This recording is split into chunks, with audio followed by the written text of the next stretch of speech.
Hello and welcome everyone to the launch of the Coffee Barometer 2020, a biannual publication that gives an up-to-date overview on the state of sustainability in the global coffee sector.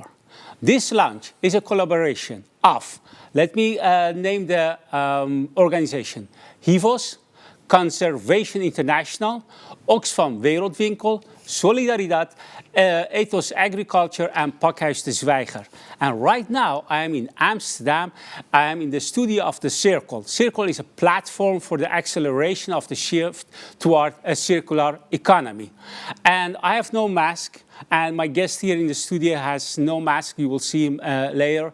And also the guests, the speakers who are abroad, they told me to mention this explicitly. They don't wear a mask because they are at home or they are somewhere where they are isolated. So that's the reason why we have not any mask. My name is Baram Sadeghi, and I am a journalist. I am a writer from Iran, living in Holland for more than 35 years. And as you can hear, English is not my first language. As a matter of fact, after so many years living in Holland, I have no idea what my first or my second language is. But if you can hear me well, and I hope so, then that's good enough for me. And otherwise, just let me know. Just let me know. Enough about me. Let me tell you something about you, dear watchers, viewers at home or at work, about your possible role. So you are watching this, and watching is good, but participating is much better. If you would like to do that, it would be great. In order to do that, there are two rules. First of all, you have to you have to have Google Chrome. That's very important, Google Chrome, in order to participate, not to watch. If you want to participate, you should use Google Chrome. And then you will see a Q&A option, Q&A function. You have to use that to send us a question.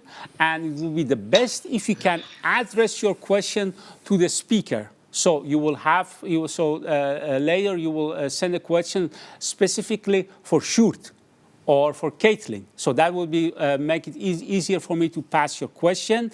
So these are kind of technical stuff, and but why are we here? What's the goal of today, of this live cast? The goal of today's event is showing current challenges and potential solutions within the global coffee sector when it comes to this path to sustainability. So that's the goal. Possible solutions, current situation, because we are going to sustainability. And we'll start off this live cast by having an overview about the findings of the barometer in the last 2 years and the key trends.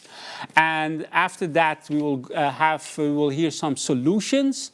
And after that, we will have a live conversation with 4 people abroad.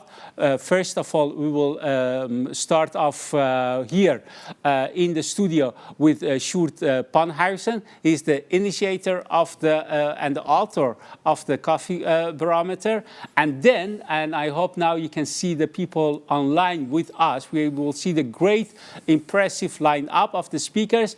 So let's go, for example, to New York City. Caitlin Cordes, she is the researcher from Columbia Center of Sustainability Investment. They did a great research published in 2019. Caitlin, would you be so nice to wave to us, Caitlin? Yes, I can see your hand. And then we will have a conversation with 3 people, with Vanusia Nogueira. She is the director of the Brazilian Specialty Coffee Association. Vanusia, would you please wave to us? So we can, yes, Vanusia. And then we'll have Juan Antonio Rivas. Today he will represent the coffee traders, exporters and importers. And he's with Olam International, one of the leading food and agri-business with more than 25,000 customers. Juan Antonio, would you please wave to us? Yes, and then we'll have Mario Cerruti. Mario Cerruti is the Chief Institutional Relations and Sustainability Officer with Lavazza. And I don't have to tell you anything about Lavazza, maybe only that they are representing an annual generated sales of $2.2 billion a year. So, Mario, would you please be so kind to wave to us? Okay, that's Mario. And so we will start. But I have to tell you one important thing. Today, of course, we know there is a big role, there is a big part for consumers and governments. That's very important. But since the key, the heart of the issue of this report is about the industry, so we will mainly talk about them. As I said, customers, consumers, and governments, very important. But today's main subject will be about people like producers, about traders, about roasters, about retailers. So that's the main issue we will talk about. And if you would like to ask a question, again, you should use the function Q&A. And having said that, right now I have a question for you. As a matter of fact, 2 questions. So I hope you can manage to, so for the audience. So are you ready for my 2 questions? Because we want to know, who is watching this program. So the first question is, which part of the industry do you represent? And then you will see 5 options. So 5 options for you, A, B, C, D, E. Whether you are in the industry, for example, you are a roaster, or a trader, or a retailer. B, you are a producer or producer representative. C, civil society or research. D, government, or E, other. So these are the options.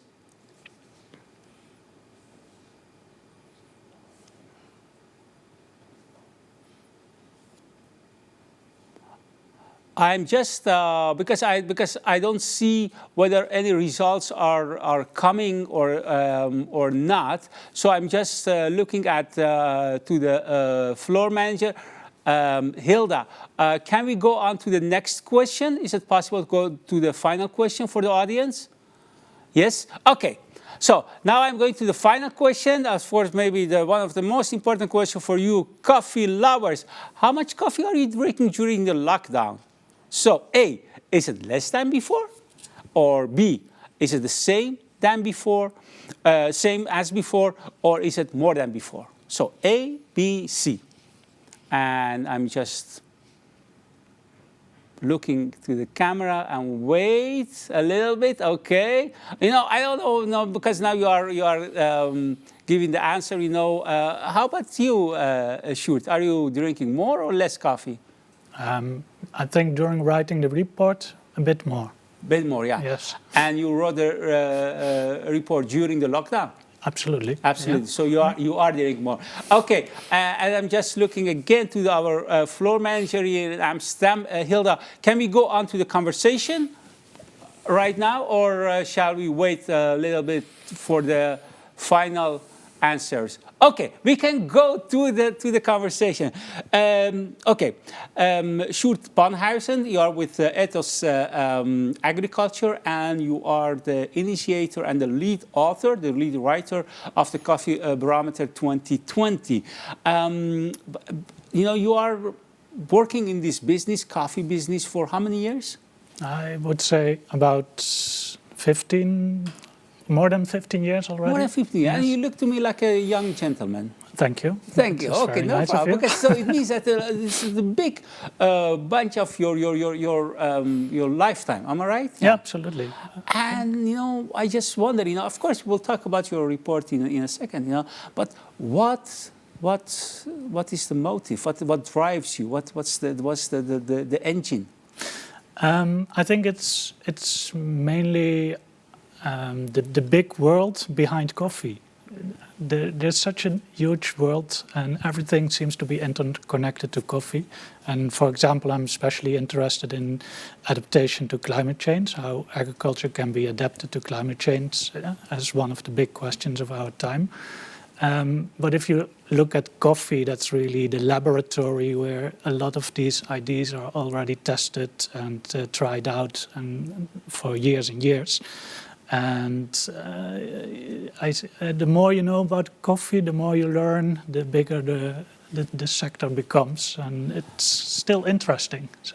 Wait a minute. Are you saying, and I really know, I really like this idea, are you saying that when you know everything about the coffee, from moment A to the final moment that I'm drinking the coffee, if you can research that, then you know everything about climate change, maybe?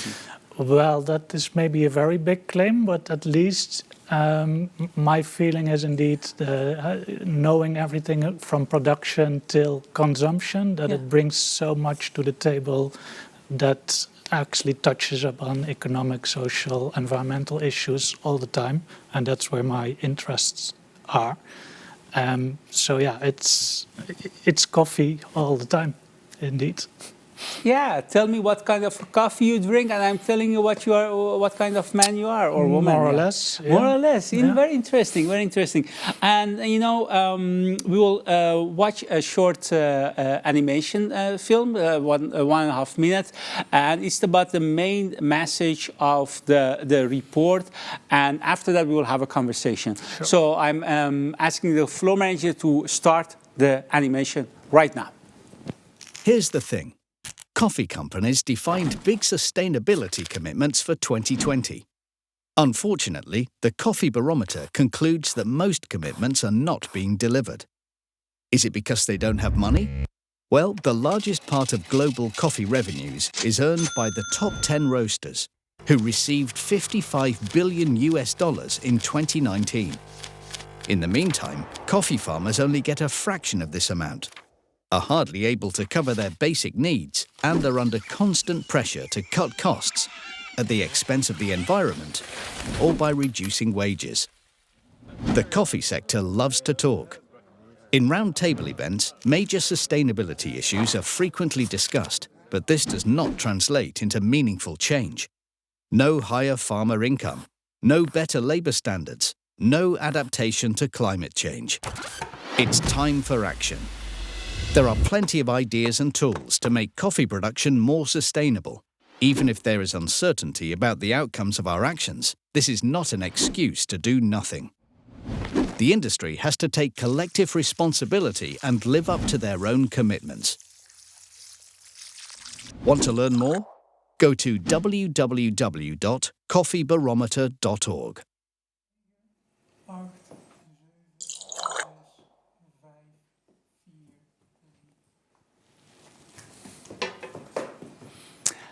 Okay, back in our studio in Amsterdam. So, by the way, you already know the answers, but just to come back to the first questions in the beginning. So, about 33% of the people who are watching are working in the industry, and about 43% in civil society, 10% for government, and 13% for others.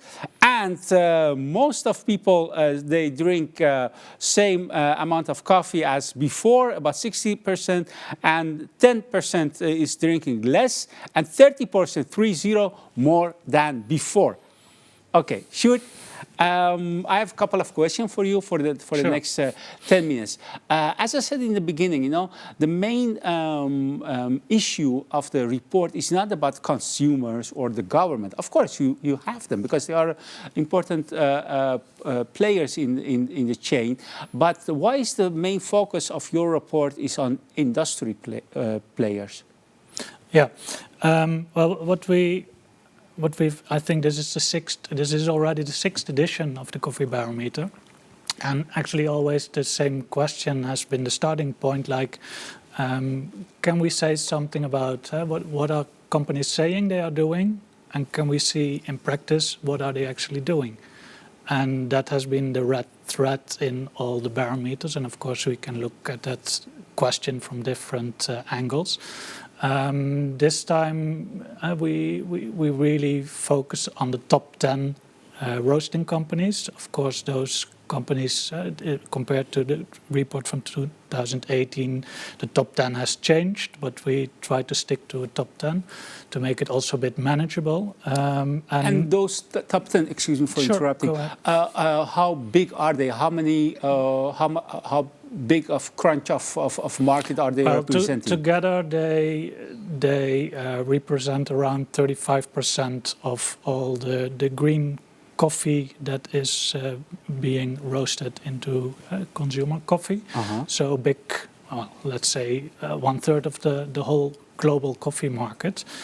And behind that idea, by focusing on the top 10, is of course also the idea if the top 10 moves into a certain direction, takes steps into the direction of transforming the sector, making it more sustainable, then the whole coffee sector itself will move and in that same direction. Yeah, so 35%, they are representing 35% of the world's coffee, and we are talking about how much money, approximately? Maybe we can show a slide that we have produced for the report. So, have a slide. Yeah, so here we can see indeed that the top 10 together, it's good for $55 billion in revenue in 2019.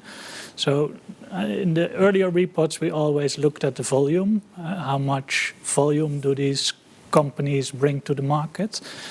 This time we also included revenue, and it also shows quite some differentiation in how to look at companies and their market share. For example, we can see that for Nestle, Starbucks, GDE are much bigger actually than a lot of the other companies in the top 10, but still all of the companies in the top 10 are around are multi-billion dollar companies. So in potentially very important players that could really use their power to move the market also in a certain direction. And are they doing that? I mean, what or how, should I say, are the main industry players doing so far? And is that enough, in your opinion? I think, as we show in the report, a lot of companies are working on a lot of different areas of sustainability. I think what is missing, and that's also what we are noting in the report, is really sustainable. If we talk about sustainability, we talk about economic sustainability, social sustainability, environmental sustainability, but the examples that we get are often just elements of that. So smaller projects focusing on economic aspects, or bigger projects focusing on climate change, and of course there's a lot of interrelation, etc. But the difficulty is that this sector itself still does not really have a shared vision, a shared approach, although we do have a long history of maybe 20, 30 years of trying and testing all kind of different methodologies, IDs, tools, certification. So on the one hand, the expectations are very high of all these IDs, and a lot is also working. But the difficulty is really how to move to scale, and actually who's paying for it. Let me take one thing off. You said the industry don't have shared values. Did you say that? No, I don't think it's not shared value. It's a shared vision. Shared vision, yes. And by that, what do you mean? What kind of elements should be in a shared vision? Well, for example, I expect all these companies have an idea where they want to be in 10 years. And this Me too, as a matter of fact. It sounds very, very logical. Everyone now. Yeah. But if you look at the challenges and actually the risks in the sector, if we only look at climate change, or for that matter what we show in the other graph, the challenges that we have with the very low coffee market price, which actually is so low for the last 3 years that many producers are in a lot of countries producing under their own production price. these are all risks the sector has to cope with in some or another way, and those risks are known. They have been there for as long as we've been producing as long coffee. we have coffee, from East Africa. Yeah, but the discussions are also changing, and also the political field, the international political field around, for example, the adoption of the Paris Accords, the Sustainable Development Goals. So that field is changing, and actually these companies can really play a role to get us into the right direction by really putting their weight behind it, and also probably really push investments also in sustainability. Yeah. Shoot, we have 2 questions for you, and as I said, I really like Sure. people are watching, and they take the effort to send a question. So please allow me to tell you pass you the question. Shoot, is the total revenue? Is this total revenue or only on coffee? Starbucks sells a lot of milk, sugar, etc. Probably even more than coffee. Yeah. That's a question about the first slide. Yeah, a very, very important point. Yeah. And I think that also touches upon the whole issue that we deal with the coffee barometers, also about the actual how transparent is the sector. Because we always have said we cannot talk about sustainability if we do not know what we are talking about together, right? And we all talk different things. And one of the big challenges is transparency, because we have asked all these companies in a long questionnaire, quite detailed questions about what they are doing. And we also looked at financial data in the public domain. And actually we came up with this list that you see here on this slide, and what we published in the Barometer.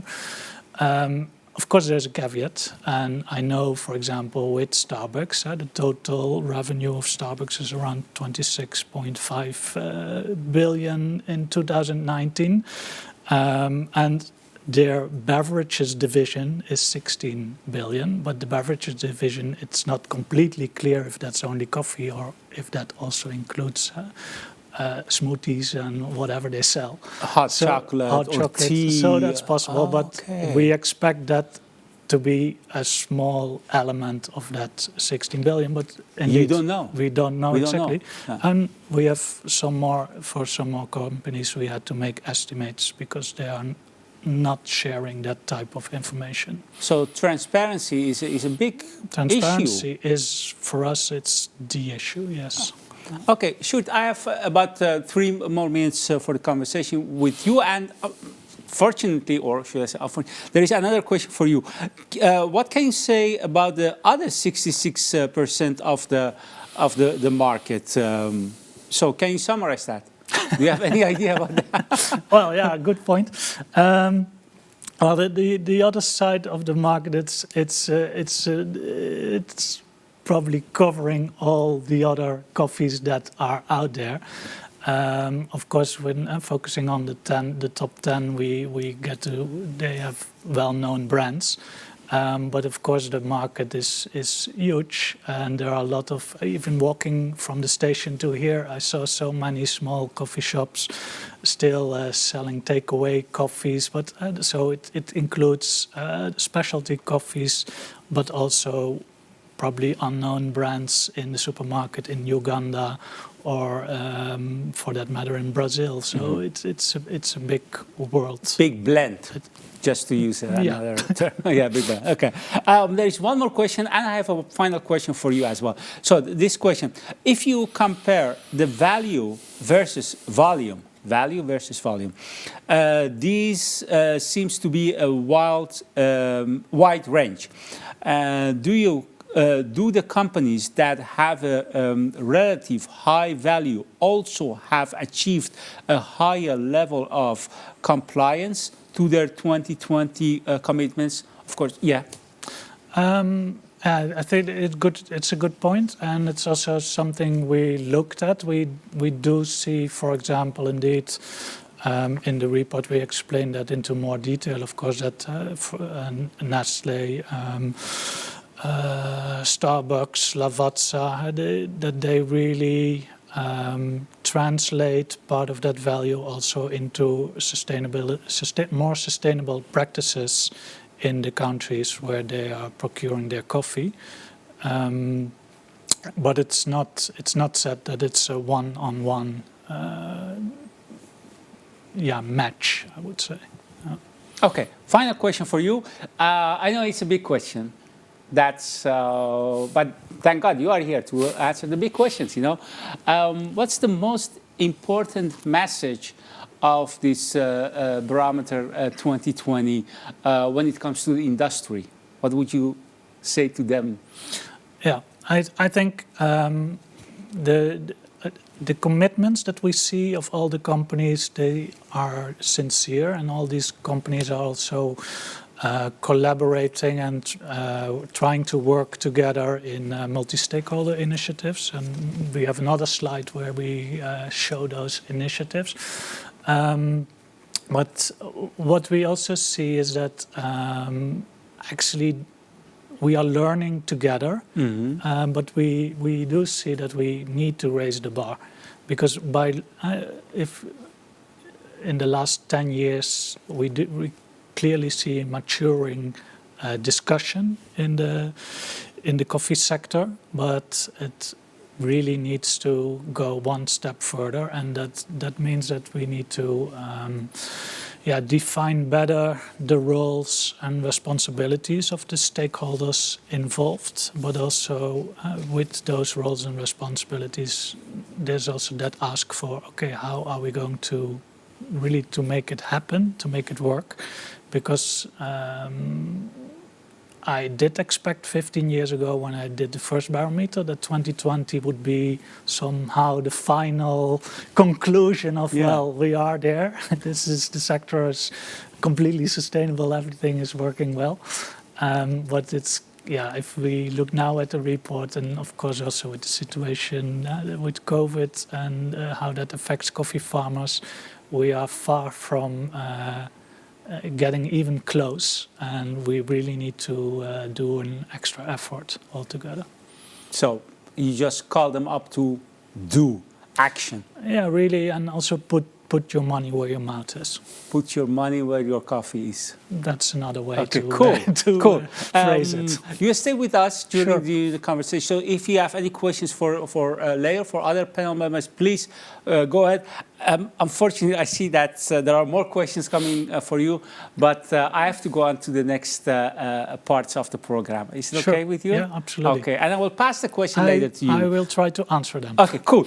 So the next part we are going to call to New York, and I will have a conversation with Kathleen Cordes. She's a researcher from the Columbia University Center of Sustainable Investment, and she was one of the researchers that contributed to the study published in 2019 by Jeffrey Sachs and the Columbia University. And the aim of that study was to research about how to achieve sustainable development in the coffee sector. And right now she's in New York.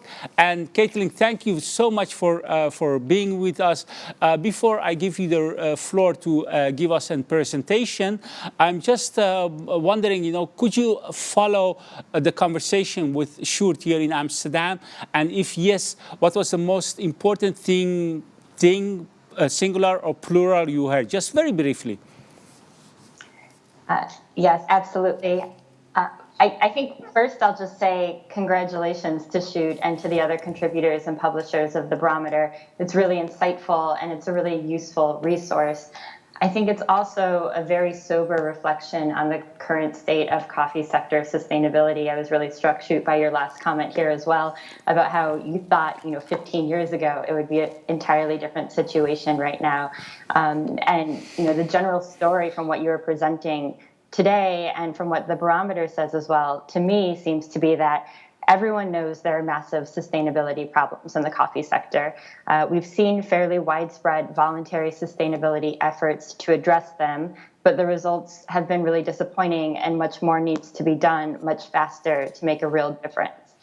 I was thinking about what Sjoerd said about what the situation was 15 years ago. I was contrasting this as well with an article that someone sent me the other day that was from 2002 in The Guardian, talking about the price crisis at the coffee price crisis at the time, and Oxfam's campaign to get fairer prices for producers at that point. And comparing that situation with the situation we've seen for the last few years, it seems to me that the structural issues are very similar to what they were nearly 2 decades ago, that the plight of producers seem very similar to what they were nearly 2 decades ago. And so the main differences to my mind are, first, that companies do seem to be much more willing to publicly talk about the need to support more sustainability for producers in particular. And then second, there's really a critical need right now to reflect on why all of these years of sustainability efforts, whether by the individual companies or by the multi-stakeholder initiatives or the voluntary sustainability standards, have ultimately left most producers in the same situation they were during this last price crisis, as price takers in a global market that generally does not value all of the value that the producers are providing to the coffee sector. So, I think the Barometer makes a pretty compelling argument to do about the need to do much more to affect meaningful change. The Barometer, I read through it, and it talks about a few recently proposed solutions, which it described as out-of-the-box ideas, and noted the need to understand how those ideas could actually be translated into practice. And one of those ideas came from a report that I co-authored in 2019 with Professor Jeffrey Sachs and other colleagues at Columbia University and at the London School of Economics. The report was commissioned by the World Coffee Producers Forum, and also some of the research there was supported by Lavazza. So thank you very much, Lavazza, for that support as well. And in that report, the one of the main solutions that we put forward was for a global coffee fund, which the Barometer talks about. And our research found, we examined the structural challenges that were leading to the sustainability crisis in the coffee sector, with a particular focus on producer welfare and incomes, and also on the effects that climate change is already having and is likely to have in the near and longer terms. To no one's surprise, we found a very stark contrast between, on the one hand, the millions of coffee producers who were being absolutely crushed by impoverishing prices that were being paid for coffee, and producers who stand to bear the greatest risks when it comes to climate change and addressing what climate change will do to coffee production. And then on the other hand, a very flourishing roaster and retailer sector, one that's profitable and the one that talks a lot about sustainability. And in our report, in doing the research, we explored a number of potential solutions to try to address these structural challenges and the situation that producers found themselves in. And we ultimately suggested 3 complementary ideas. One of them, and the first idea, the solution that we suggest, are national coffee sustainability plans to enable strategic efforts to support producers and to address climate change in producing countries. The second, which is the one that people talk the most about, is a global coffee fund to fill critical financing gaps for sustainability investments in coffee production and coffee producing countries. And then we also did talk about additional efforts in producing countries that could help producers capture more of the retail price of coffee, including things like more direct to consumer models, which I do think are worth exploring and considering seriously. But today I will talk primarily about the Global Coffee Fund and explain it a little bit more, because there are a lot of questions. The Barometer itself says that there was some skepticism about it. So I'm happy to provide some details now, and always happy to talk about it more later as well. But the idea with the Global Coffee Fund was to create this fund that's financed in part by the main coffee industry actors, like the roasters, retailers, and traders, with those contributions then being used to leverage additional public financing from coffee producing governments, from development partners, and from others. The fund would aim to fill the largest sustainability funding gaps in the global coffee sector and support the implementation of these national coffee sustainability plans, which I just noted we also suggested as a solution.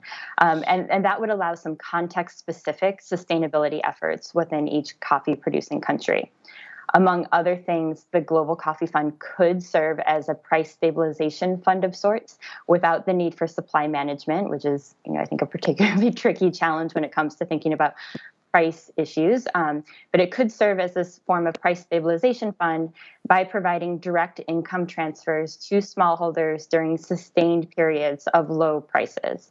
But it could also help support a number of other collective public goods and other really necessary services that could help producers navigate both the global markets and the challenges that come with them, and the climate crisis, such as supporting affordable insurance options to reduce climate-related risks, disaster relief funds, affordable on-farm financing, even supporting efforts to improve producers' market opportunities. We believe that it's absolutely possible to establish and administer such a fund. While coffee would be the first commodity to attempt this type of pre-competitive, collaborative, collective effort on such a wide scale, there are examples and mechanisms both outside and within the coffee sector that could provide some inspiration.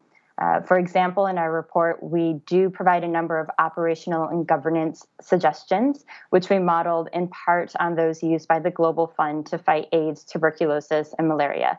We obviously are not suggesting that we use that Global Fund to fight AIDS, tuberculosis, and malaria as an exact blueprint for what a global coffee fund would look like. They're completely different contexts, completely different challenges. But that fund, we did flag it because the fund provides an example both of how large amounts of multi-stakeholder funding can be channeled to address complex problems and challenges, and also of how a large global fund can be structured and governed. And then, as one example from within the coffee sector of how a mechanism for how funds could be collected, one option, at least in some countries, might be the use of a checkoff program, which is a mechanism that World Coffee Research has piloted in the coffee sector. And through this checkoff mechanism, traders could add suggested contributions to the invoices that they provide to roasters and retailers, who would then pay those contributions to the fund at the same time that they pay their invoices, just as one way of facilitating broad participation required for the fund and using mechanisms that already exist in the coffee sector to help address some of the structural, administrative, and operational challenges that could arise. For our research and in the report, we estimated how much money might be required to make serious, considerable progress on achieving the Sustainable Development Goals in coffee-growing regions. We arrived at a figure of approximately US $10 billion a year, but this does include funding for a number of public goods and services that are absolutely the responsibility, first and foremost, of governments, like health and education in coffee-producing regions.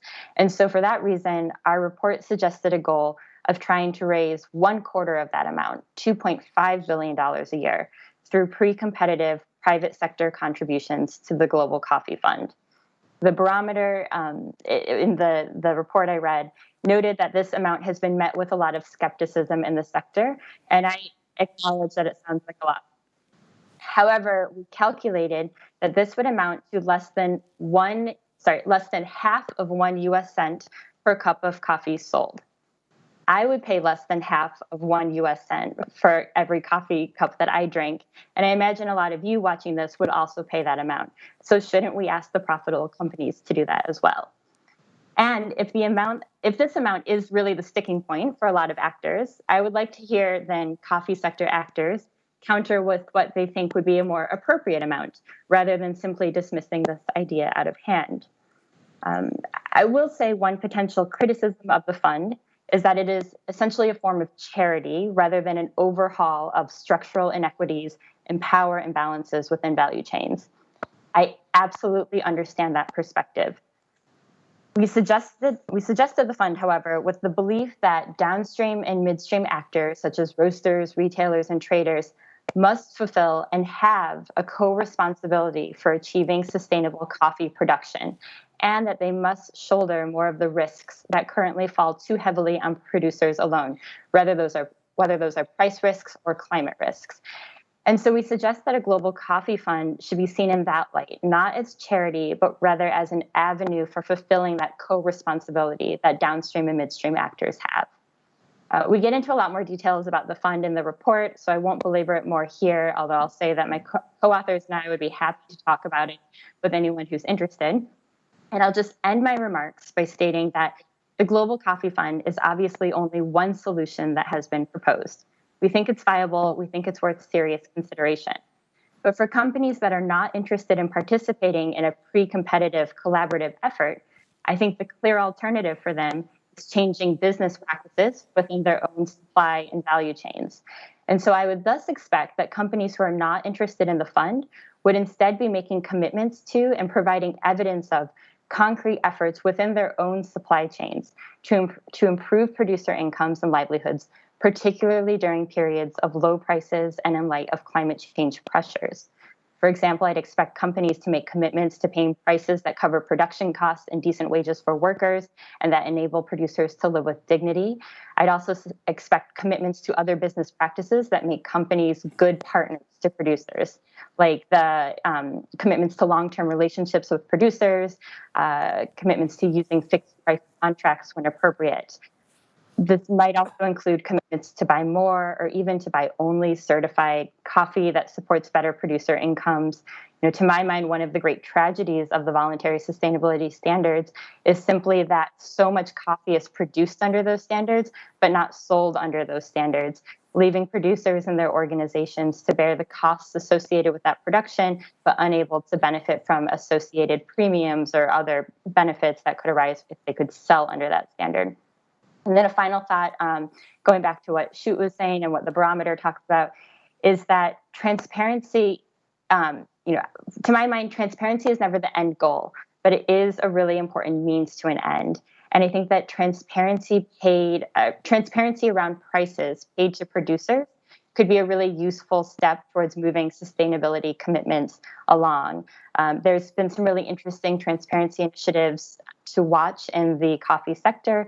And I think that more disclosure, particularly disclosure that's easily accessible to consumers of how much producers receive, could prompt a greater reckoning within the coffee sector when it comes to prices and incomes and livelihoods. So I've kept my remarks focused on a few things that coffee companies could and should be doing, because that's the topic of this discussion today. But I'll just say that I do think there's a number of other actors who have important roles to play and a number of other approaches that can be explored. So I really look forward to seeing where the coffee sector goes from here. Thank you. Thank you, Caitlin. My God, you are really a great speaker, a great talker. I have a question for you right now. We have room for just probably one question because we have only 3 minutes. Caitlin, looking at smallholder subsistence farmers, would you see the main challenge to focus on productivity and good agriculture practices in respect to the coffee trees, or should the emphasis rather be on diversification and focus on alternative or food crops? Yeah, it's a great question. You could say, I think it's fairly context specific. I do think that our research, other research shows that there is some minimum level of land that you probably need to be economically viable. And if you don't have that amount of land, then you're probably never going to be economically viable at the prices that coffee traditionally and historically has. And so if you are, actually subsistence and you're operating on a very small amount of land, I don't think you should not only be focusing on increasing productivity of coffee. And I do think that diversification is absolutely critical for a lot of coffee farmers. However, I think the diversification point is a little bit tricky in that when you look at coffee farmers and their particular situation, diversification often is an important hedge and an important way of making sure that they are able to survive low global coffee prices. But I also think that it's an easy out for the coffee sector to point to diversification rather than also thinking about the ways in which prices and how coffee itself is valued might need to change as well. So hopefully that answers the question. productivity sometimes is one step amongst many, but diversification sometimes is one step amongst many. But also thinking about it in the whole complex set of challenges that exist for coffee producers. Okay. Kathleen, thank you again for your contribution to this conversation, and I wish you great next 6 days to the presidential inauguration in the next week, and go in peace and keep up your great work. Thank you. Thank you. Bye-bye. And Sjoerd, back in the studio, there were more questions for you. Sure. And just very briefly, Kosje, what's your view on certifications? Do you think that there is a reproduction of global North domination? Let me rephrase the question. Yeah, rephrase it in your own way. I think the idea is indeed that certification is being pushed towards the farmers from consumers or organizations in the north. Yeah. I think it's indeed an element that certification started to fill the void where law was not implemented or there was not enough trust. But at the moment, I think certification also has come a long way. It's not a static tool, and a lot has improved. And I think a lot of the stakeholders also in the producing countries are currently part of defining the standards themselves, the system themselves. But I have to agree with what Caitlin also remarked, is that the big question is, yes, we have certification and we have all these nice tools, but if nobody's actually buying the coffee that's being produced under these standards, we can have the best standards in the world, but it's not going to help anybody, and there will be a lot of disappointment if you invest in these standards but do not reap the fruits. Okay, I get it. I understand. I get it. Okay. For the final 30 minutes, we will have a conversation with three people in am I right? Two different continents. So we are going to South America and to Italy. And we'll start off, so please allow me to introduce them nicely. Vanusia Nogueira. Director of Brazilian Specialty Coffee Association. So not the Coffee Association, but the Specialty Coffee Association, and one of the key people behind the work of the World Coffee Producer Forum. And that's an initiative created by the key producer countries to determine the agenda from the producer side to promote sustainability in the sector. And she's the daughter of the coffee farmers herself. And what they are doing, she's representing farmers through her contribution to the World Coffee Producer Forum. And then the other guest is, the other speaker is Juan Antonio Ribas. He's representing for today. He's representing the coffee traders. So we are talking about the exporters and the importers, and who are selling coffee to the roasters. And he worked for Olam International, one of the biggest, one of the big players in the agribusiness supplying. And they are having more than 25,000 customers, and they have a network of about 5 million farmers. And the final speaker in the panel will be Mario Cerutti, and he's with Lavazza for more than 35 years working there, and he's a Chief Institutional Relations and Sustainability Officer at Lavazza.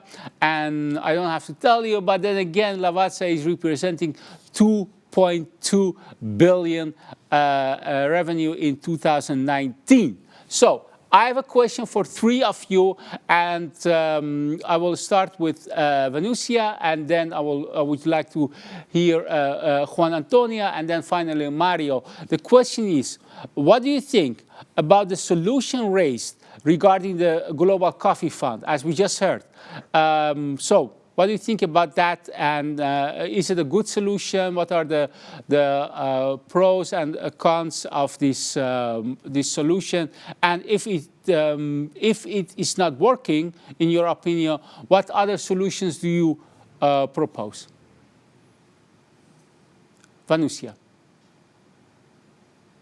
I don't hear you. Wait a minute. I don't hear you. So I don't know whether the people at home hear you or not. Can you hear me now? Now I hear you. Now I hear you. Please start again. Okay. Thank you for inviting me to be here with you today. And it's a proud and huge responsibility to be here representing all the coffee growers in the world. The Coffee Producers, World Coffee Producers Forum decided to contract Professor Sachs and the Columbia University team, as Kathleen said, to give to us a neutral position or a neutral photo diagnosis about the coffee sector. We thought that we needed to have someone that was not directly involved on the sector, helping us to get this photo and to get us and to help us to find some kind of solutions. I was with Kathleen 1.5 years ago in Campinas during our Congress, our World Coffee Producers Forum, when Professor Sachs launched publicly the idea of the fund. It's a controversial idea. We know that. It's a very new and disruptive idea, but we think it's possible to put it in place. And I think the major point of the fund, and the major point of this idea in the report, it's at least we have a number.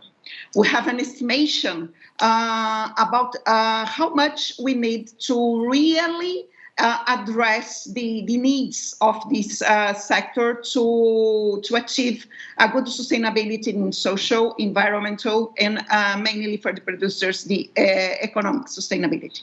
Okay, can I go on to Juan Antonio for the same question? Yeah. Okay, Juan Antonio, please tell me you are with Olam. What are your ideas about Global Coffee Fund as a solution? Thank you, and thank you again for inviting me to this launch of the Barometer, which I think is a very good contribution to our sector, as has been in the past as well. So I have always found the idea of the Global Coffee Fund very interesting. I think it's something that needs to get more traction in terms of putting some details around how it could work and what kind of governance and what kind of organization is required for it to work.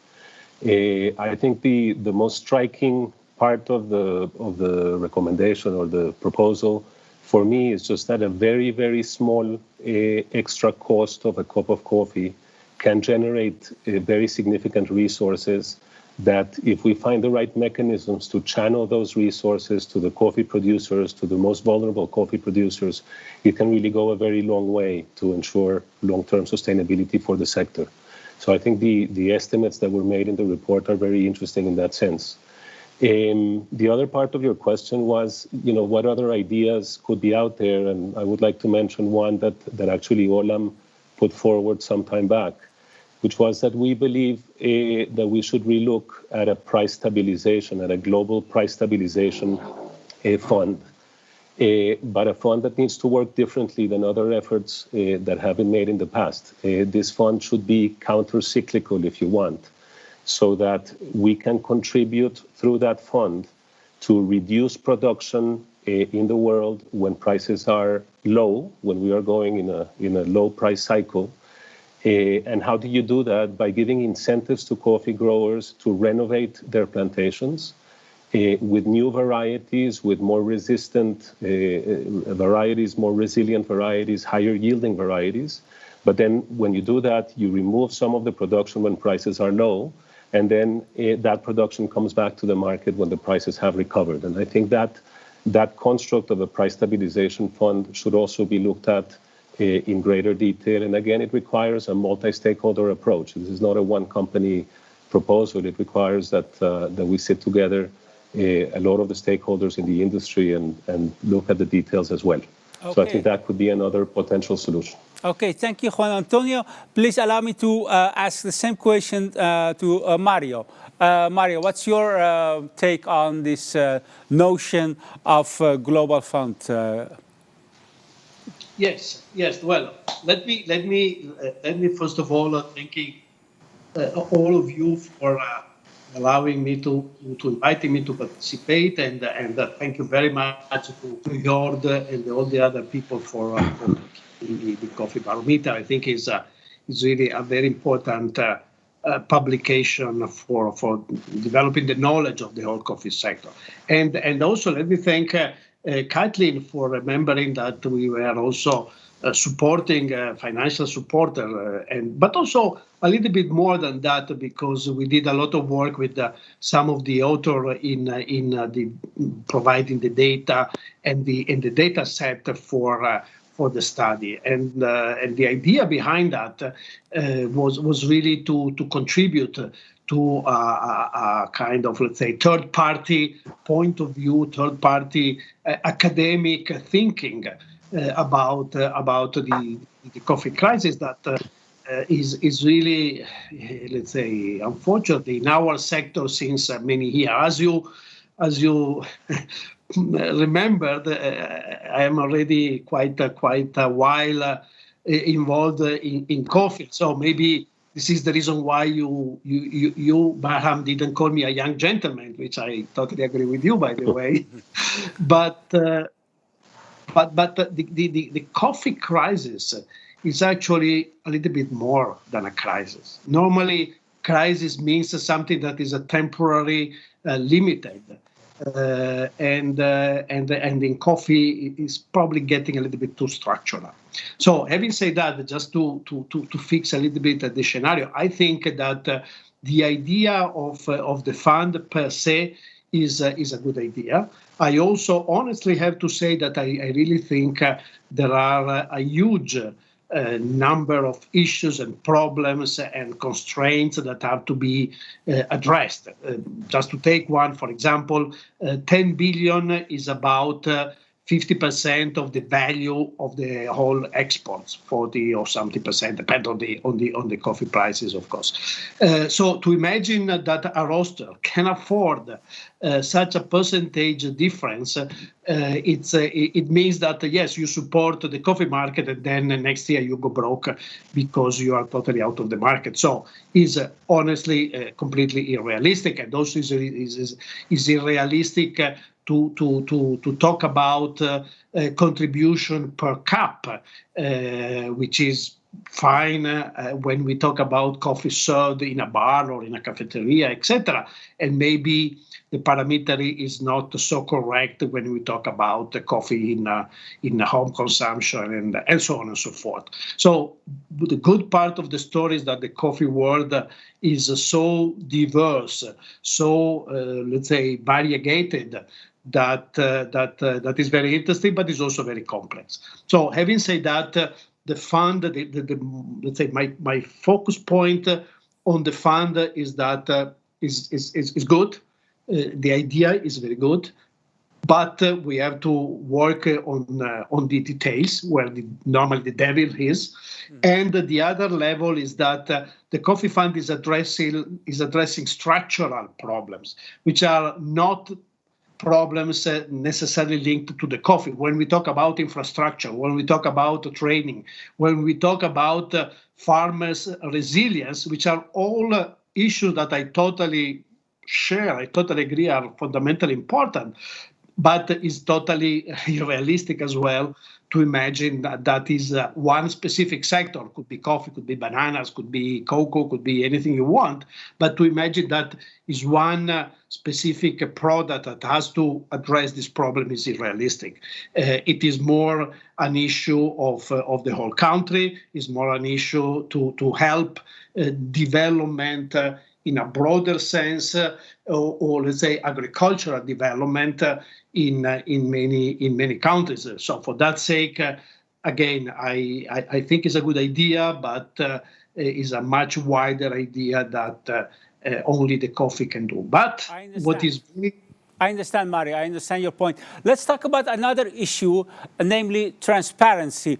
May I ask this question for you, for three of you, but starting again with Vanusia. Vanusia, how transparent are you in your own company, and are you? What are you reporting? What are you reporting not? And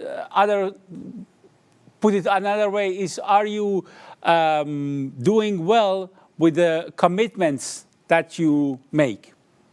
And as I said, the same question for the two other gentlemen in a minute.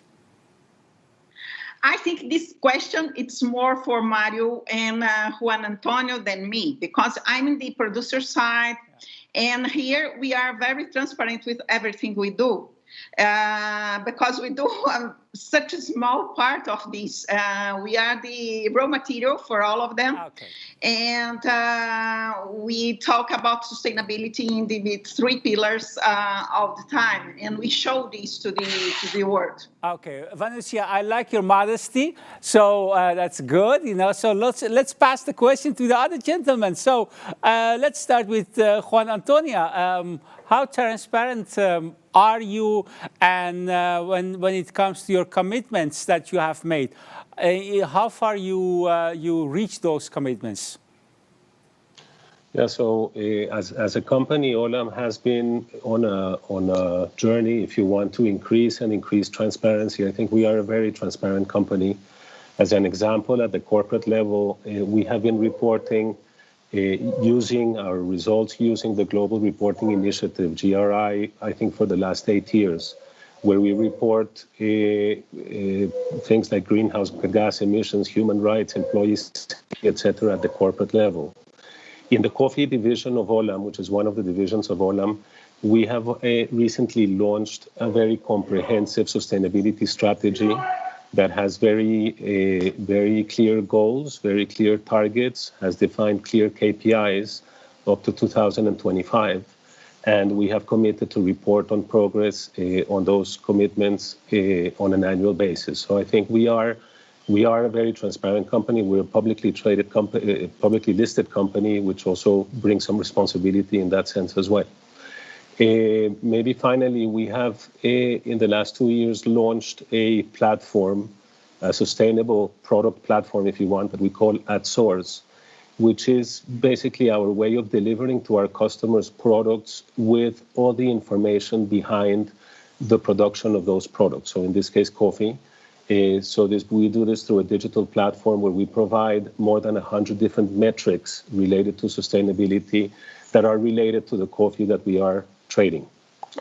So these are some examples of how we address transparency. And again, we keep increasing. I would like to simply reiterate that I completely agree with what I mentioned before. I think transparency is key to all of this because we need, as a sector, to be able to measure and monitor progress. Okay, and that's not always. Sorry. Excuse me. So can we go to Mario? How about the notion of transparency in your company? Well, in general, I think that I share and I subscribe the idea that, of course, transparency is very important. We think are rather transparent. Talking about sustainability, we are publishing. We just published the 6th report that is done according to the Global Reporting Initiative standards. So it's a UN-defined standard, which is exactly what all the companies that want to do a a social reporting should do. There are 140 pages of information. So let's say if you really read in details the report, you probably know more things about Lavazza that I do, or many of the people working Lavazza do. So from that point of view, transparency is absolutely a given. And again, this do not imply that we necessarily agree with the position of somebody else, etc., etc. No, but again, so has to be clearly defined what we mean for transparency. But again, in principle, I think it's a good point. Cool. Back in the studio, Sjoerd would like to add something to this point of this issue of transparency. Sjoerd.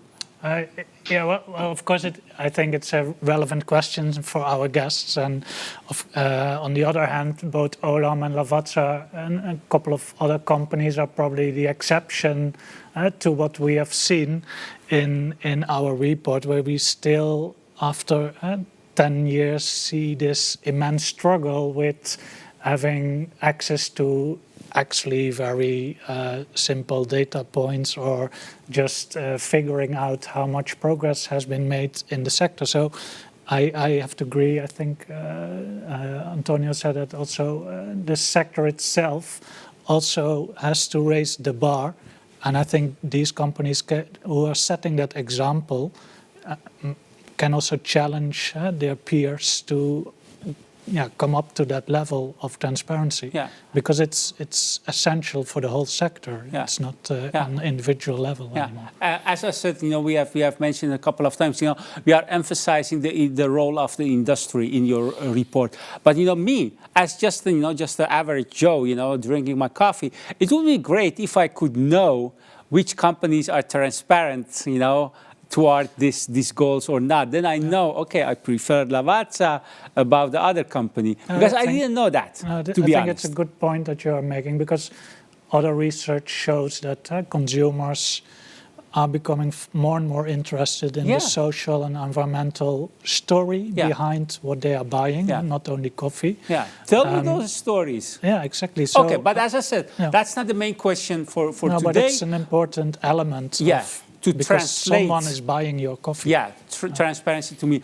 There are a lot of questions coming to us, for you. But time is not my friend today. Time is not my friend today. So I have to wrap up with, I have one question for three of you. So about 1.5 minutes per person. So when it comes, it seems that in several countries and regions that the sector is not economically viable these days, Like you can say that, And I wonder, who should take the responsibility to lead this transition so farmers can find a new way of income? So when it doesn't go well, who should take the responsibility? I started with, I would like to finish up with Vanusia, because you can judge the other two. So I start with Mario. Mario, who should take the responsibility? Well, I was ready to say my previous colleague, which now I cannot say anymore. No, I'm sorry, I'm making a joke. No, I think that we are really in a very, very crucial situation, and so it's not really the point to find somebody, one single, let's say, company or group or association, whatever, not even a single country. It's really a collective responsibility, which is in a way something that we should create in a way a consensus on creating the condition for coffee to be as a product, to be such a noble, such a let's say a good product as it is. It's a product that gives pleasure to all of us. It's not necessary. I mean, we can live without coffee, but coffee is so good that it can also be good for the people. So I think that, for example, within the ICO, which is one possible forum where we have governments, where we have private sector, etc., we could making stronger, let's say, vital activities. We can probably create the condition, maybe through the fund or through other stuff, to really be able in maybe in making a 2030, according to the goal as well, program to bring some very interesting results for the coffee sector. Okay. In a way, Mario, it was my, idea. You kind of, avoided my question. So now I'm going no. Kind of. No, sorry. No, but tell me where, because the last again, thing I want to do is to avoid the question. Okay. Again. Please. Again, I will rephrase the question. Who should take responsibility to lead the transition so farmers can find a new way of income? Well, the most, let's say, maybe unpopular, but the most correct answer for me is definitely the farmer itself, no doubt about it, because it's the farmer that should work in the best way to create the condition for living, as all of us find the way to make a living. Now, who can help the farmer? That's a different level. And then we are back to the collective action. We have a project, for example, one in Colombia, just to make a small example, sorry to steal another 30 seconds. In a project in Colombia, and the numbers have been made and verified by Solidaridad, which is one of the supporter of the coffee barometer, the income for the growers was in 2 years was increased by 40%, without considering market movement up and down of the average price level. Now, 40% increase is huge. But that, of course, means that you have to create a situation of training, a situation of offering the possibility of using certain coffee variety, and so on and so forth. Okay. So those are the activities that I think should bring. Okay, so please allow me now to go to Juan Antonio. Juan Antonio, I'm afraid that now you have to make it shorter and more concrete because someone stole a little bit of your time. Please, go on. Okay, but I would like to rephrase your question, because your question was asked as if asking who has the responsibility or the accountability to help the farmer get other sources of income. I think as a coffee sector, what we want is the farmer to get sufficient income, a living income from coffee, obviously diversified maybe, but from coffee. And as a coffee sector, I think I have to echo what Mario said. I think it's really a collective responsibility and accountability, for the simple reason that we're all in the same boat together. We're all part of an industry, of a supply chain. We all have a role to play, and we all have to work together to bring the solutions that are required so that the coffee sector is more sustainable, so that the more vulnerable farmers and the more vulnerable origins continue to have a place in the market, which is very key, I think, for the continued growth of the coffee market. We all want a diversified sourcing opportunity, if you want, with many countries producing many qualities and many varieties that the consumers want to drink. Okay. So I would have to say it's a collective accountability. Okay. So the same question for you, Vanusia. We are all in the same boat. Who is responsible who is the captain? Who is responsible for the boat? I think we can use, I thought, as Mario said, also ICO could be this responsible or this leader of that. But in many cases, we already realized that diversification will be the tool and it will be key. Even the diversification inside of the property or diversification to get another job to add some income to that family. And then thinking about that, I thought that we could suggest to ITC if they could accept to be in charge of this challenge with us.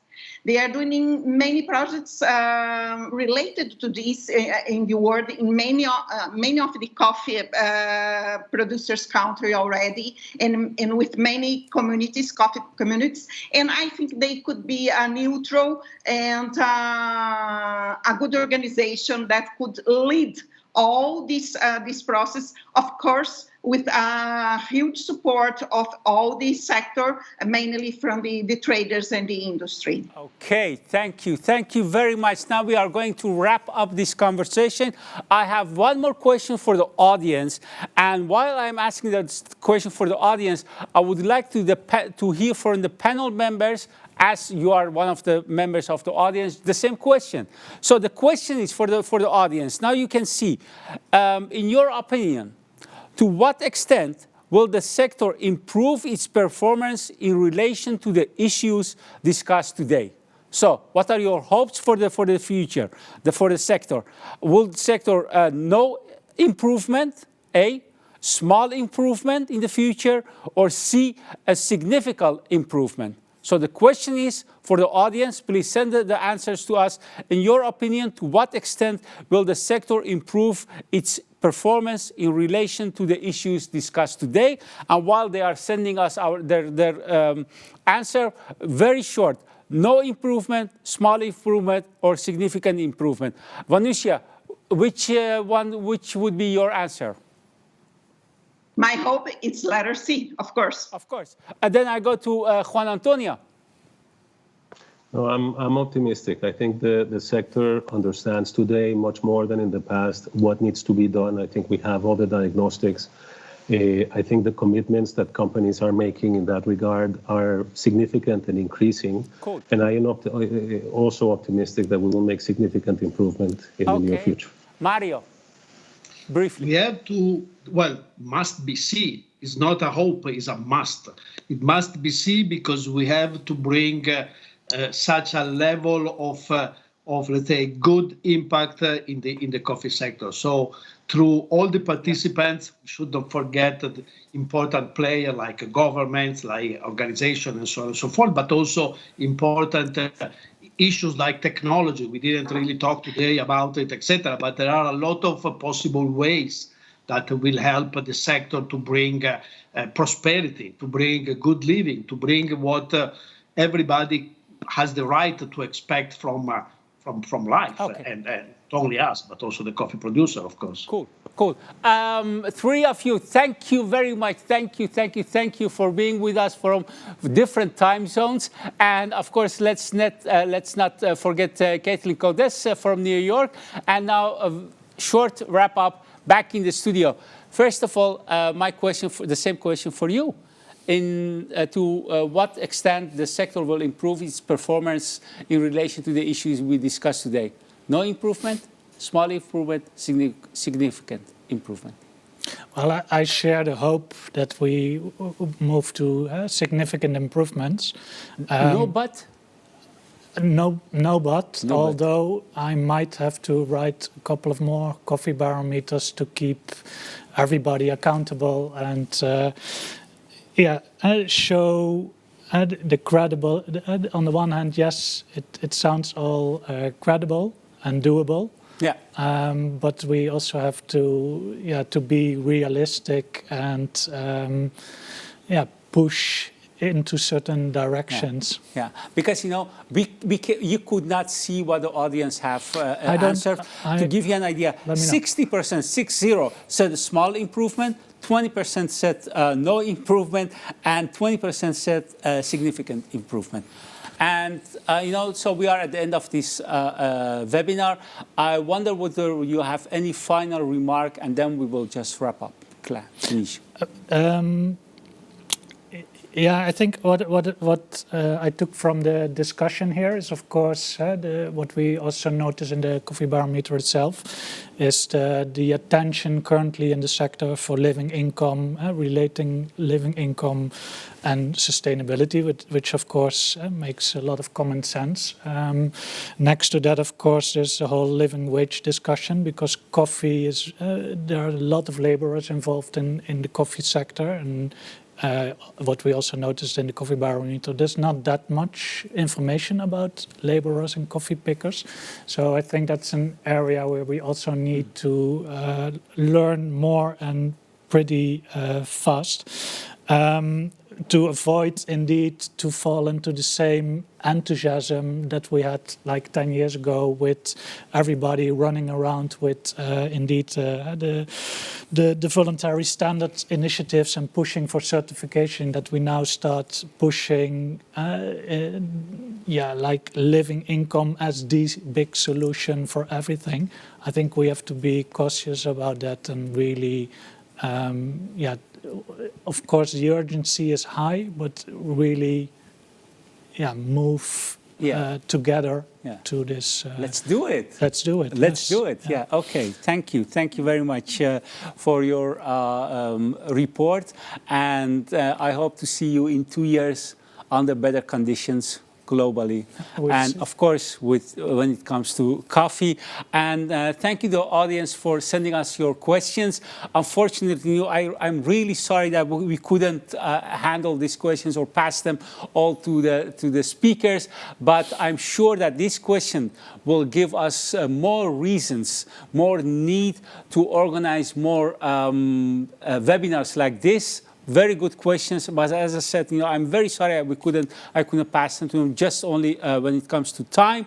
And I would like finally to thank the editors behind this program, the program makers behind this program, and of course the technicians who made this nice, in my opinion, nice program possible. On that note, I would say go in peace, and I hope to see you in better conditions. Ciao. Thank you.